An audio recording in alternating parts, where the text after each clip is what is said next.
So, today, I think we need to talk about Oona Out of Order. Why, you may ask? It wasn't on my TBR or nothing, but it's an audiobook that I recently listened to. And ever since I finished it, fun fact, my dreams have been overtaken by the concept of it. It's very strange. This has never happened to me before. Thus me thinking maybe we should talk about it. Maybe that's my brain's way of saying, why didn't you do a review on this book? I don't know. So, here I am. I'm going to tell you about Oona Out of Order. Oona Out of Order is a contemporary fiction, maybe technically with a little bit of sci-fi, depending on how you consider pseudo-time travel type stories. The general concept being that it's Oona's 18th or 19th, I forget which, her birthday. And it's New Year's Eve. Her actual birthday, I guess, is technically New Year's Day. But anyways, so it's the big countdown. She's looking ahead at her life. She's got a band she's with. She's considering going on a trip to Europe with one of her friends. And then midnight hits and she jumps into the future. And then from there, every year on her birthday, she skips around through time. So this is the weird concept that my brain has in my dreams and stuff. Why, you may ask? I don't know. It's just a thing it's doing. So, I think I need to talk about this book spoilery because it's kind of hard not to. So, her first leap, she goes up into her 50s, and it's like awful convenient that her first leap is that late in life because she writes letters to herself at the end of each year when she gets into this time loop jumping stuff. And her letter from the year before is like, hey, this is your first jump, but it's awesome that you're here because memorize this big thing of stocks, you'll have all this money, your life will be taken care of that way, which I guess if you were jumping around in time makes sense as a thing to do on the one hand, but on the other also just feels like a plot convenience to be like, I have other stories I want to tell and I don't want to deal with money in this story. So I guess it kills two birds with one stone. Anywho, she jumps around a little bit like that. And at one point, she jumps around to her 40s. And she's already married in her 40s. Her last year self wrote this letter that's like, hey, I got married. Let's try this thing out. Let's see how it goes. I think we can really make marriage work, kind of a thing. And as part of this, the husband that she's married is trying to open a restaurant, and she's helped to fund it because of her scats of money and whatnot. And there's also this head chef, I think she was, Francesca, who's working with him, and they're working all these really long hours, so Oona is kind of suspicious of them maybe having an affair, but doesn't find any proof of it. But then, because of the location of the restaurant and a few other things, the restaurant ends up failing, and they end their marriage over it, essentially, because they just can't get along with each other anymore. And then, from there, when she's feeling that miserable about the whole thing, she ends that year, and she's like, I just want to go and travel, go far away, not think about this guy anymore. But she's traveled her next jump to the year before when she marries him. And I hated this decision. I hated it so much because not only does she jump immediately back to the year where she met her husband and decided to marry him, but on top of that, it's like pretty much the first day of that year. She's like, I'm going to just go fly away, and then he's on the airplane with her. And then from there, she's like, well, I guess I may as well figure out why it worked. I had a year of happiness. And I'm like, no, you just had this awful divorce with this guy, and you're immediately like, you know what? Let's see if this can work. I don't buy it. I don't buy it. And then, as I'm already into the spoilers, at the end of the year, she finds out he's been cheating on her with Francesca, and that she had tried to tell herself because she was trying to write a letter.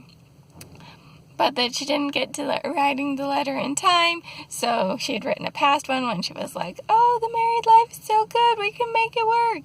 And so that's the one that she got in the other year, and that's why I was like, okay, well, we'll try and make it work, versus it being like, he's a cheating douchebag, and you shouldn't stay with him.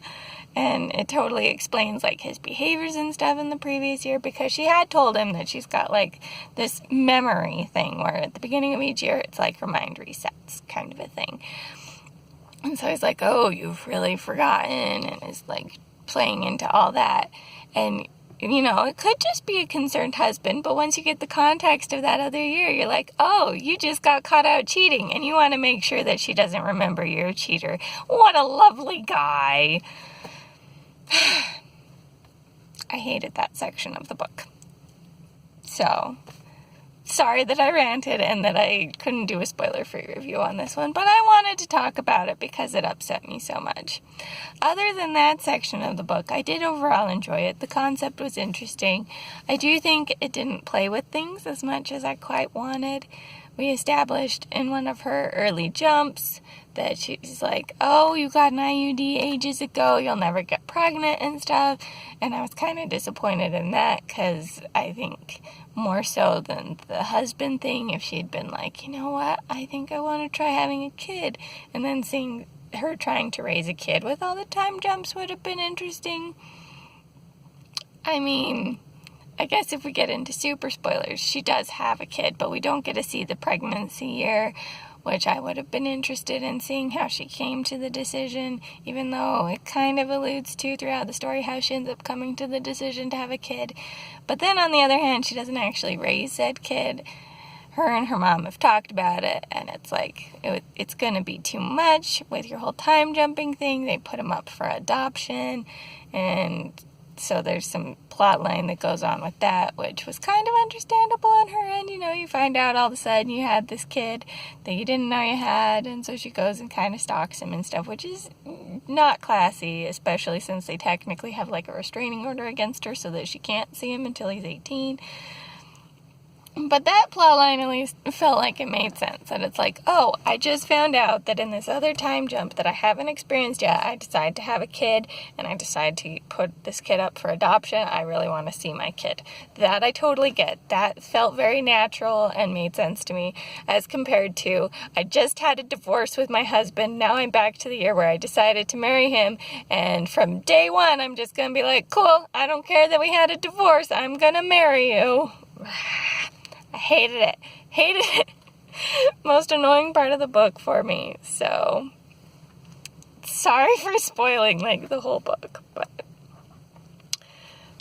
that's where I'm at and where I'm feeling with it. And I just felt like I needed to talk about it, like I said, because my dreams lately keep being like, I'm Oona and I'm about to hit a jump. And then I wake up and then my brain's just sitting on that still. And it's been multiple nights in a row. So I'm like, I guess I need to talk about this book.